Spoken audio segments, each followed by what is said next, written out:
On a juste réuni le jury ici. Mais aujourd'hui, nous avons réuni notre jury pour décerner les grands prix du livre qui sont remis dans le cadre du Salon Spirit. Et ça aura lieu le 11 décembre à Paris.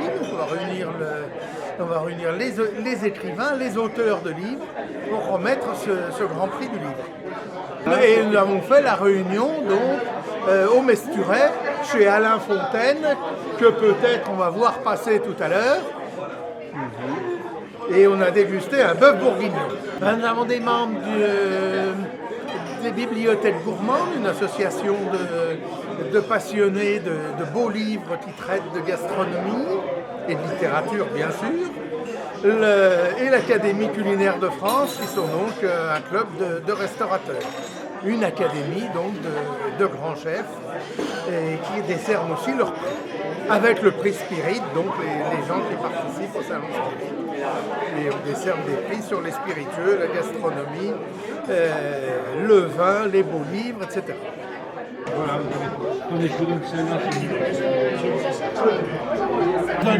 Et j'aurais dit qu'on faisait le Grand Prix du livre et tout, avec les bibliothèques gourmandes et l'Académie culinaire de France. Voilà. Enchanté. Et ça fait 10 ans qu'on fait ça.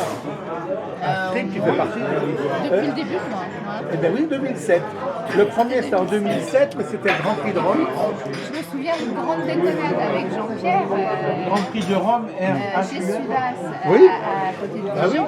Où on s'était mis à déconner devant une cheminée avec un verre de rhum. Il avait lancé Rome uni comme jet devant. Non, c'était Oberlé qui avait dit Rome uni comme jet qui avait eu le prix pour son bouquin. Et Jean-Pierre avait dit chiche si on faisait un grand prix de Rome. Au début, ça s'appelait pas le prix Spirit, ça s'appelait le grand prix de Rome. C'est le Grand Prix de Rome, on l'a lancé en 2007. Ça a duré 2 ou 3 ans. Suite à Périgueux, au salon de Périgueux. Il y avait tout dans le train, machin, etc. Donc t'imagines avec Jean-Pierre. On va faire ça. D'où le Grand Prix de Rome en 2007. C'était chez Sudas, le premier. C'était pour un colloque de Dijon, je ne sais plus lequel, le mangeur du 20e. Oui, mais c'est là où ça a été lancé de son côté, du côté des bibliothèques. Mais nous, on l'avait déjà lancé avant. Et ensuite, on a fait le Grand Prix du livre, l'année d'après, en 2008. Alors, je m'appelle Astrid Bouic, je suis chercheuse en littérature. Je travaille sur le boire et le manger dans la littérature du XXe siècle. Et je suis un des jurés du Grand Prix Spirit pour les bibliothèques gourmandes, éditrice de la revue Papille. Voilà. Donc vous avez le président à côté de moi, Gérald Ramondou. Gérard, peux-tu dire un mot? Oui. Ah oui, bonjour.